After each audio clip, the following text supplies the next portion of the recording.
내가 너희를 위해 남겨둔 마지막 자비는 너희가 가진 모든 것을 잃게 하는 것이었다. 그래야만 너희가 내딛는 그 흙바닥이 얼마나 소중한지 알게 될 테니까. 영준아, 경찰들이 곧 올 게다. 너희가 여기까지 오면서 남긴 흔적들이 너희를 증명하겠지. 멀리서 경찰차의 사이렌 소리가 숲을 갈랐다. 영준은 뒤로 물러나다 자리에 주저앉았다. 아버지, 진짜 저를 감옥에 보내실 겁니까? 강 회장은 대답 대신 램프를 끄고 창밖을 보았다. 무너진 바벨탑 아래서 내가 찾아야 할 것은 금괴가 아니라 내가 버린 내 이름이다. 거기서부터 다시 시작해라. 만약 내가 진짜 내 아들이라면 빈손으로도 다시 일어설 수 있을 게다. 경찰들이 산장 안으로 들이닥쳐 영준의 손목에 수갑을 채웠다. 해리는 그 광경을 보며 영준을 외면했고 미나는 구석에서 절규했다. 강 회장은 그 모든 아수라장을 뒤로 한 채 다시 텃밭으로 나가 비에 젖은 사과나무 묘목을 단단히 고정했다. 자식들이 물러간 산장에는 다시 정적이 찾아왔다. 바벨탑은 무너졌고 탐욕의 잔해만이 숲속에 흩어졌다. 강 회장은 젖은 흙을 만지며 혼잣말을 했다. 이제야 비로소 잡초를 다 뽑았구나. 그의 눈에서 뜨거운 눈물 한 방울이 떨어졌지만 그의 손길은 멈추지 않았다. 이제부터는 진짜 사과나무를 키워야 할 시간이었다. 구치소의 면회실은 세상에서 가장 정직한 거울이었다. 장남 영준은 가로세로 30cm 남짓한 강화유리 너머로 비치는 자신의 수의 차림을 보며 자신이 쌓아 올렸던 제국이 얼마나 허망한 모래성이었는지를 뼈저리게 느끼고 있었다. 2.5평 남짓한 독방의 시멘트 바닥은 차가웠고 그곳에서 마주하는 유일한 소리는 먼 발치에서 들려오는 교도관의 열쇠 꾸러미 소리뿐이었다. 오빠 어떡해. 나 이제 정말 갈 곳이 없어. 유리 너머에서 울먹이는 막내 미나의 모습은 처참했다. 화려한 명품 백 대신 검은색 비닐봉투를 든 그녀의 손톱은 때가 끼고 부러져 있었다. 해리는 이미 이혼 서류를 법원에 접수하고 친정으로 숨어버렸다. 영준이 구속되자마자 그녀는 마치 오물이라도 묻은 듯 강씨 가문의 성씨를 자신의 인생에서 지워버렸다. 강성그룹은 법정 관리에 들어갔고 평창동 저택을 포함한 모든 자산은 채권단에 의해 공매로 넘어갔다. 자식들이 그토록 원했던 황금 사과는 이제 그들을 태우는 잿더미가 되어 흩어지고 있었다. 영준은 침묵했다. 그는 구치소 안에서 아버지가 남긴 마지막 장부를 수백 번도 넘게 복기했다. 그 장부 속에는 강 회장이 하도급 업체 사장들의 집안 경조사를 챙기고 부도가 난 거래처 사장의 자식 학비를 몰래 대주었던 기록들이 빼곡히 적혀 있었다. 그것은 영준이 비효율적인 감상주의라며 비웃었던 것들이었다. 하지만 이제 영준은 깨달았다. 강성이라는 거함이 수십 년간 거친 파도를 버틸 수 있었던 것은 영준이 맹신하던 현금 유동성 때문이 아니라 아버지가 쌓아온 그 사람의 마음이라는 잿더미 밑에 온기 때문이었다는 것을. 그 온기가 사라진 자리에서 영준이 마주한 것은 지독한 침묵이었다. 어제까지 형님, 회장님이라며 굽실대던 인맥들은 단 한 명도 면회를 오지 않았다. 오직 사기당한 투자자들의 저주 섞인 편지만이 매일같이 전달되었다. 영준은 그 침묵 속에서 처음으로 자신의 아버지가 짊어졌을 고독의 무게를 가늠해 보았다. 아버지는 이 잿더미 같은 현실을 평생 동안 침묵하며 혼자 견뎌왔던 것이다. 한편 강원도의 강 회장은 산장 뒷마당에 작은 불을 피우고 있었다. 자식들이 습격했을 때 엉망이 된 서재를 정리하며 나온 낡은 서류 더미들이 불길 속에서 타들어갔다. 그는 자식들이 구치소와 길바닥에서 겪고 있는 고통을 실시간으로 보고받고 있었다. 아직 멀었구나. 타버린 재 위에서 침묵의 가치를 알기 전까지는. 강 회장은 타오르는 불꽃을 보며 일기장에 단 한 문장을 적었다. 상실은 소유의 시작이다. 그는 자식들에게 직접적인 도움을 줄 수 있는 수십억의 비자금을 실제로 가지고 있었다. 하지만 그는 그 돈을 꺼내지 않았다. 지금 돈을 주는 것은 굶주린 짐승에게 다시 독이 든 고기를 던져주는 것과 같았다. 그들에게 필요한 것은 돈이 아니라 자기 증명이었다. 영준은 독방 안에서 매일 밤 아버지가 남긴 수동식 계산기를 두드렸다. 건전지도 없는 그 낡은 기계 위에 손가락을 올리고 아버지가 사업 초기에 겪었을 좌절과 성공의 숫들을 더하고 빼보았다. 11이 2가 아닌 사람과 사람의 신뢰가 더해져 10이 되고 100이 되는 그 비합리적인 경영의 산식을 영주는 잿더미 위의 침묵 속에서 비로소 고통스럽게 학습하고 있었다. 미나 역시 밑바닥을 경험하고 있었다. 그녀는 남은 돈 몇 푼으로 변두리 재래시장의 작은 반찬 가게에서 아르바이트를 시작했다. 새벽 4시에 일어나 나무를 다듬고 손님들의 비위를 맞추며 그녀는 자신이 그동안 무시했던 노동의 땀이 얼마나 짠지, 그리고 그 땀으로 번 10,000원짜리 한 장이 얼마나 고귀한지를 배워갔다. 그녀의 화려한 가면은 잿더미가 되어 사라졌지만 그 밑에서는 조금씩 사람의 살결이 돋아나고 있었다. 강 회장은 산장에서 자식들의 변화를 침묵 속에 지켜보았다. 그는 알고 있었다. 진정한 유산은 계좌에 찍힌 숫자가 아니라 모든 것을 잃었을 때 다시 일어설 수 있게 만드는 그 마음의 근력이라는 것을. 그는 이제 사과나무 밑에 파묻어 두었던 작은 철제 상자를 하나 꺼냈다. 그것은 강 회장의 진짜 유산으로 향하는 첫 번째 열쇠가 들어있는 상자였다. 사막으로 변했던 정원에는 이제 차가운 눈이 내리고 있었다. 자식들은 각자의 지옥에서 침묵하며 자신들의 죄를 닦아내고 있었다. 강 회장은 산장의 램프를 끄며 속삭였다. 이제야 비로소 너희의 소리가 들리는구나. 잿더미 위의 침묵은 길었으나 그 침묵 끝에 피어날 꽃은 그 무엇보다 단단할 것이었다. 강 회장은 어둠 속에서 자식들이 탕자가 되어 돌아올 그날을 위해 자신의 마지막 남은 생명력을 등불처럼 밝히고 있었다. 재래시장의 새벽은 칼바람보다 매서운 비릿한 삶의 냄새로 시작되었다. 미나는 부르튼 손에 고무장갑을 끼며 소금물에 절여진 배추 더미를 옮겼다. 한때 수백만 원짜리 명품 가방을 가볍게 들던 그 가느다란 팔목은 이제 매일 아침 수십 킬로그램의 채소, 상자와 사투를 버리며 굵고 단단해져 있었다. 손톱 밑에는 지워지지 않는 흙대가 앉았고 얼굴에 화사한 광채 대신 고된 노동이 남긴 초췌한 그늘이 자리 잡았다. 하지만 신기하게도 모든 것을 잃고 밑바닥으로 추락한 지금에야 미나는 비로소 자신이 살아있음을 느꼈다. 이봐 아가씨, 오늘 배추가 아주 실하네. 아버지가 가르쳐준 대로 고르는 눈썰미가 보통이 아니야. 시장 상인의 무심한 칭찬에 미나는 멈칫했다. 아버지가 가르쳐준 대로. 그녀는 아버지가 자신에게 무언가를 가르쳐준 적이 없다고 생각했다. 아버지는 늘 바빴고 서재문은 굳게 닫혀 있었으며 자신에게 건네는 것은 오직 현금 카드뿐이었다고 믿어왔다. 하지만 시장 바닥을 구르며 깨달은 것은 달랐다. 어린 시절 아버지는 가끔 그녀를 데리고 이런 시장통을 걸으며 좋은 식재료를 고르는 법, 정직하게 장사하는 사람들의 눈빛을 읽는 법을 넌지시 일러주곤 했었다. 그때는 따분한 잔소리로 치부했던 그 기억들이 이제는 그녀의 유일한 생존 기술이 되어 있었다. 한편 구치소의 영주는 면회실에서 미나가 가져온 낡은 적금 통장을 건네받았다. 그것은 아버지가 산장을 떠나기 전 미나에게 몰래 남겨둔 것이었다. 영주는 유리창 너머로 통장의 첫 장을 넘겼다. 통장에는 강성구라는 이름 옆에 강영준의 첫걸음마를 기념하며라는 빛바랜 손글씨가 적혀 있었다. 이게 뭐야? 영준의 목소리가 떨렸다. 통장에는 매달 일정한 금액이 20년이 넘는 세월 동안 단 한 번의 걸음도 없이 입금되어 있었다. 금액 자체는 영준이 하룻밤 술값으로 쓰던 돈보다 적었지만 그 숫자들이 품고 있는 시간은 영준이 감히 가늠할 수 없는 무게였다. 입금자명 뒤에는 매달 작은 메모가 붙어 있었다. 영준이 시험 잘 본 날, 영준이가 처음으로 내 구두를 닦아준 날, 영준이가 강성건설에 입사하던 날. 영준은 통장을 쥔 손을 떨며 오열했다. 자신이 아버지를 낡은 금고로 취급하며 그 금고의 열쇠를 뺏기 위해 칼을 휘두를 때 아버지는 그 낡은 금고 안에 아들의 인생을 한 땀 한 땀 기록하고 있었다. 영준이 믿었던 아버지는 차갑고 비정한 경영자였지만 가면 뒤에 숨겨진 진짜 아버지는 아들의 성장을 누구보다 간절히 응원하던 평범한 아비였다.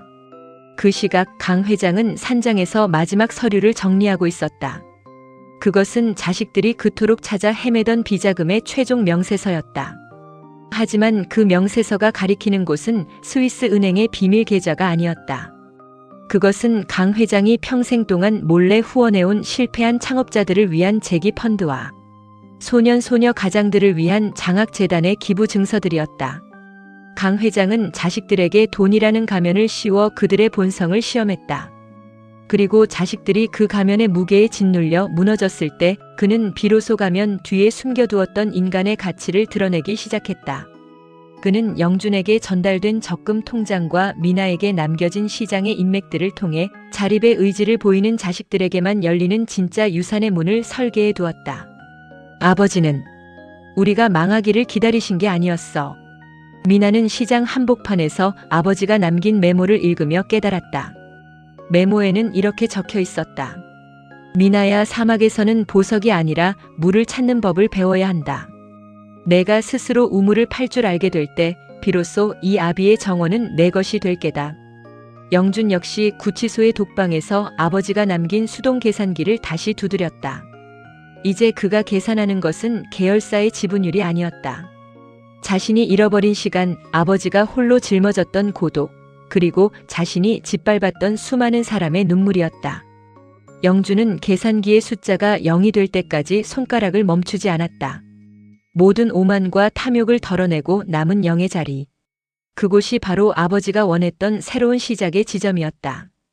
가면 뒤의 진실은 잔혹했으나 아름다웠다. 강 회장은 자식들을 파멸시킨 비정한 악마가 아니라 썩은 가지를 쳐내 나무 전체를 살리려는 정원사였다. 자식들은 이제 아버지를 원망하지 않았다. 대신 자신들의 얼굴을 덮고 있던 화려한 가면을 스스로 깨뜨리고 그 파편에 찔려 피를 흘리면서도 비로소 진짜 사람의 얼굴을 찾아가기 시작했다. 강 회장은 산장의 테라스에서 노을을 보며 일기장의 마지막 문장을 남겼다. 가면을 벗기니 비로소 아들의 얼굴이 보이고 화려함을 지우니 비로소 딸의 진심이 들리는구나.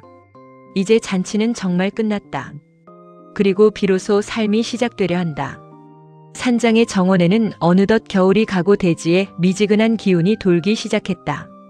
잿더미가 되었던 자식들의 가슴 속에서도 아버지가 심어둔 보이지 않는 씨앗이 단단한 껍질을 깨고 고개를 내밀고 있었다. 가면은 사라졌지만 그 뒤에 남은 것은 결코 변하지 않는 가족이라는 이름의 정직한 슬픔과 희망이었다. 구치소의 육중한 철문이 날카로운 금소금을 내며 열렸다. 2년이라는 시간은 영준의 곧았던 등허리를 조금 굽게 만들었지만 대신 번들거리던 눈기에는 깊고 정직한 심연을 남겼다. 영준이 세상 밖으로 첫 발을 내디뎠을 때 그를 맞이한 것은 화려한 검은색 세단 무리도 고개를 숙이는 비서들도 아니었다. 낡은 경차 한 대 옆에서 수수한 면바지 차림으로 서 있는 막내 미나뿐이었다. 미나의 손은 예전의 고운 자취를 찾을 수 없을 만큼 투박해져 있었다. 그녀는 영준을 보자마자 말없이 다가와 거친 손으로 오빠의 어깨를 꽉 쥐었다. 그 소나기의 힘에서 영준은 미나가 시장 바닥에서 버텨낸 2년의 무게를 고스란히 느꼈다. 미나가 건넨 두부 한 모는 차가웠지만 그 어떤 산의 진미보다 묵직하게 영준의 가슴을 눌렀다. 영준은 두부를 한 입 크게 베어 물었다. 비릿한 탐욕으로 가득 찼던 예전의 입맛이 정화되는 듯한 담백한 고통이 목구멍을 타고 넘어갔다. 가자 오빠. 아버지가 기다리셔. 두 사람은 강원도의 깊은 산골로 향했다. 차 안에서 미나는 그간의 이야기를 쏟아냈다. 해리와는 완전히 남남이 되었고 강성그룹의 잔해는 뿔뿔이 흩어졌지만 미나는 아버지가 남겨준 시장통의 인맥들을 미천 삼아 작은 도시락 배달 사업을 시작했다고 했다. 새벽마다 시장 바닥을 구르며 배추를 나르고 나무를 다듬으며 그녀는 비로소 아버지가 평생 동안 견뎌온 노동의 숭고함을 배웠노라고 고백했다. 영준은 창밖으로 흘러가는 낯선 풍경을 보며 묵묵히 동생의 말을 경청했다. 예전 같았으면 고작 도시락 장사냐며 비웃었을 테지만 이제 그는 땀냄새 묻은 돈 1,000원이 얼마나 무거운지 그리고 그 돈으로 사는 하루가 얼마나 위대한지 알고 있었다. 산장에 가까워질수록 길은 험해졌고 공기는 맑아졌다. 영준의 심장은 터질 듯이 뛰었다. 2년 전 광기의 어린 눈으로 아버지를 겁박하고 물건을 때려 부수던 자신의 추악한 모습이 주마등처럼 스쳐 지나갔다. 산장 입구에 도착하자 예전보다 훨씬 울창해진 정원이 두 사람을 맞이했다. 강 회장은 정원 한가운데서 낡은 밀짚 모자를 쓰고 흙을 만지고 있었다. 자식들이 온 줄도 모른 채 그는 갓 피어난 사과나무 꽃망울 하나를 조심스럽게 살피고 있었다. 아버지. 영준의 떨리는 목소리에 강 회장이 천천히 고개를 들었다. 2년 만에 마주한 아버지의 얼굴에는 깊은 주름이 패여 있었지만 그 눈빛만큼은 여전히 흔들림 없이 깊고 투명했다. 영준은 그 자리에 무릎을 꿇었다. 차가운 진흙이 무릎을 적셨지만 그는 아랑곳하지 않고 바닥에 머리를 조아렸다. 아버지, 제가 죽을 죄를 지었습니다. 아버지가 일구신 것들을 제 욕심으로 다 태워버리고 아버지 가슴에 못을 박았습니다. 용서해달라는 말도 염치가 없어 못하겠습니다. 그냥 살아서 아버지를 다시 뵙고 싶었습니다. 영준의 오열이 조용한 산장을 메웠다. 미나도 옆에서 함께 눈물을 훔쳤다. 강 회장은 한참 동안 말없이 아들을 바라보았다. 그 침묵은 영준에게 그 어떤 매질보다 아팠다. 한참 뒤 강 회장이 거친 손을 뻗어 영준의 어깨를 잡았다. 흙이 묻은 손이었지만 영준은 그 손길이 세상에서 가장 따뜻하고 단단하다고 느꼈다. 일어나거라. 땅을 직접 딛고 서본 사람만이 다시 정직하게 걸을 수 있는 법이다. 내가 잃어버린 것은 숫자로 된 부일 뿐이지 내 인생 자체가 아니다. 이제야 내 눈에서 도끼가 빠지고 사람의 눈이 보이는구나. 강 회장은 두 자식을 이끌고 산장 안으로 들어갔다. 식탁 위에는 투박한 보리밥과 된장찌개, 그리고 산에서 직접 딴 나물들이 소박하게 차려져 있었다. 예전 같았으면 쳐다보지도 않았을 거친 밥상이었지만 영준과 미나는 그 밥상 앞에서 아이처럼 목이 메어 밥을 넘겼다. 식사가 끝난 뒤 강 회장은 서랍 깊숙한 곳에서 낡은 열쇠 꾸러미 하나를 꺼냈다. 자식들의 눈에는 긴장감이 서렸다. 혹시 숨겨둔 진짜 비자금 상자일까? 하는 본능적인 의구심이 찰나에 스쳤지만 이내 영준은 고개를 저으며 그 생각을 털어버렸다. 이제 그에게 중요한 것은 돈이 아니었다. 이 열쇠는 내가 처음 사업을 시작했던 저기 아랫마을의 작은 창고 열쇠다. 거기엔 보석도 금괴도 없다. 다만 내가 평생 동안 모아온 실패의 기록들이 들어있지. 내가 몇 번을 망했는지, 누구에게 머리를 숙였는지, 그때마다 나를 다시 일으켜 세운 것이 무엇이었는지 적힌 낡은 장부들이다. 강 회장은 영준에게 열쇠를 건넸다. 영준아, 너는 강성건설의 회장이 아니라 이제부터 그 창고의 관리인이다. 거기서부터 다시 시작해라. 내가 그 낡은 기록들을 읽으며 내가 느꼈던 절망과 그 속에서 건져 올린 희망을 이해하게 된다면 그때 비로소 너에게 나의 진짜 유산을 넘겨주마. 영준은 열쇠를 양손으로 받들었다. 그것은 수천억의 지분 증서보다 훨씬 묵직한 가업의 무게였다. 미나 역시 아버지의 손을 꼭 잡았다. 아빠, 저도 이제 알아요. 아빠가 우리를 미워해서 내쫓으신 게 아니라 우리가 우리 힘으로 설 수 있게 그 화려하지만 썩은 울타리를 치워주신 거라는 걸요. 강 회장은 자식들의 손을 하나하나 맞잡았다. 탕자가 돌아왔고 무너졌던 가족의 뼈대가 비로소 정직한 노동과 참회 위에서 다시 세워지고 있었다. 산장 밖으로 노을이 지며 온 세상을 황금빛으로 물들였다. 그것은 탐욕의 황금이 아니라 시련을 견뎌낸 이들만이 가질 수 있는 따뜻하고 찬란한 생명의 빛이었다. 영준은 그날 밤 산장 뒷마당에서 밤하늘의 별을 보았다. 서울의 빌딩 숲에서는 단 한 번도 보지 못했던, 아니 보려 하지 않았던 별들이었다. 그는 이제 안다. 자신을 빛나게 했던 것은 화려한 조명이 아니라 곁을 지켜주는 가족의 온기와 자신의 발밑을 단단히 지탱해주는 흙의 진실함이었다는 것을. 탕자의 여행은 끝났고 이제 인간 강영준의 새로운 서사가 시작되고 있었다. 강 회장은 멀리서 들려오는 산새 소리를 들으며 미소 지었다. 자식들이 부모를 홀대하고 돈을 쫓던 긴 겨울이 지나고 비로소 혹독한 추위 끝에 진실이라는 이름의 새순이 돋아나고 있었다. 이제 남은 것은 그 새순이 단단한 나무로 자라 꽃을 피우는 것을 지켜보는 일뿐이었다. 영준은 아버지가 건넨 낡은 열쇠를 쥐고 아랫마을의 작은 창고로 향했다. 그곳은 화려한 유리 통창이 달린 강성그룹의 회장실과는 대척점에 있는 공간이었다.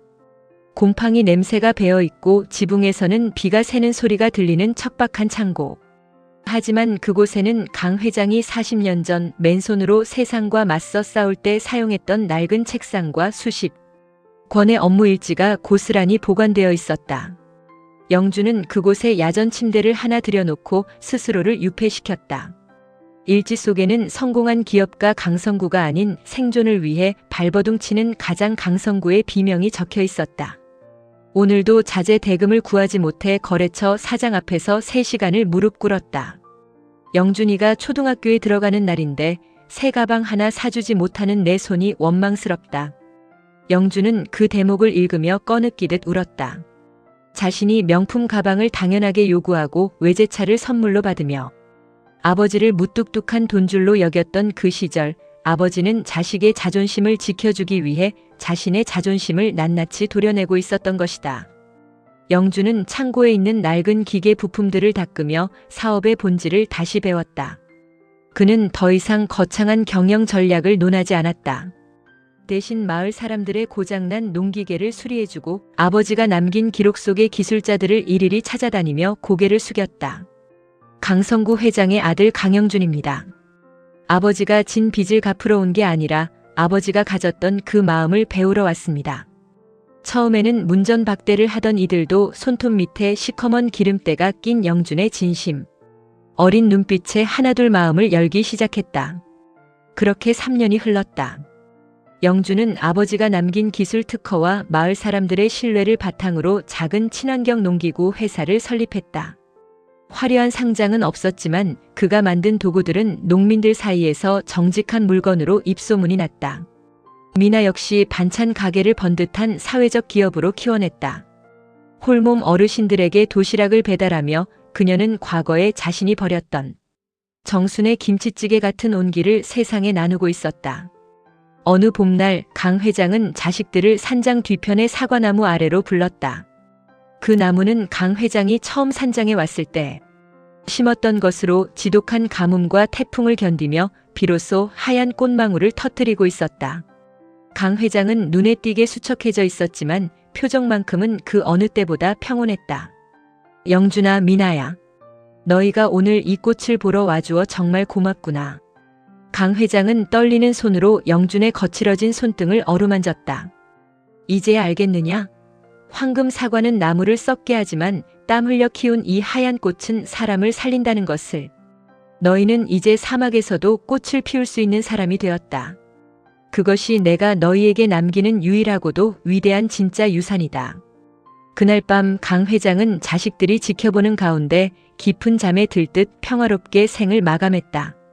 그의 유언장은 단 한 줄이었다. 내 모든 법적 자산은 예고한 대로 사회에 환원한다. 다만 내 아이들에게는 내가 평생 동안 지켜온 정직한 이름과 다시 일어설 용기를 상속한다. 장례식은 소박했다. 화려한 조화나 고관대작들의 화환은 없었지만 영준이 수리해준 농기구를 들고 온 농민들과 미나의 도시락을 받았던 할머니들이 줄을 지어 그의 마지막 길을 배웅했다. 영준은 상복을 입고 문상객들에게 고개를 숙이며 생각했다. 아버지가 지키려 했던 바벨탑은 무너졌지만 아버지가 뿌린 씨앗은 이제 자신과 미나의 가슴 속에서 거대한 숲을 이루고 있다고. 장례를 마치고 산장으로 돌아온 영준은 아버지가 앉아있던 의자에 앉아 창밖을 보았다. 사과나무 꽃잎이 바람에 흩날리고 있었다. 그는 이제 더 이상 아버지가 원망스럽지 않았다. 오히려 자신을 홀대하듯 밀어내어 인간으로 만들어준 아버지의 혹독한 사랑에 깊이 감사했다. 영준은 아버지가 쓰던 낡은 수동식 계산기를 꺼내 들었다. 그리고 새로운 장부를 펼쳐 첫 문장을 적었다. 오늘 나는 다시 태어났다. 아버지의 사과나무 아래서. 며느리 혜리는 먼 발치에서 그 광경을 지켜보다 차마 다가가지 못한 채 발길을 돌렸다. 그녀에게 남은 것은 낡은 가방 몇 개뿐이었지만 정순과 영준, 미나가 찾은 진실한 삶의 가치는 영영 이해하지 못한 채 또 다른 욕망을 찾아 떠났다. 하지만 영준과 미나는 개의치 않았다. 그들은 이제 황금이 없어도 빛나는 법을 알았고 홀로 서 있어도 쓰러지지 않는 법을 배웠기 때문이다. 사과나무에 핀 꽃은 향기로웠다. 그 향기는 탐욕으로 가득 찼던 도시의 악취를 덮고 상처 입은 가족의 영혼을 어루만지며 멀리 퍼져나갔다. 탕자의 귀환은 끝났고 이제 진정한 인간의 삶이 그 꽃향기 속에서 찬란하게 피어나고 있었다. 강 회장의 잔치는 끝났지만 그가 남긴 생명의 울림은 자식들의 맥박을 타고 영원히 흐를 것이었다.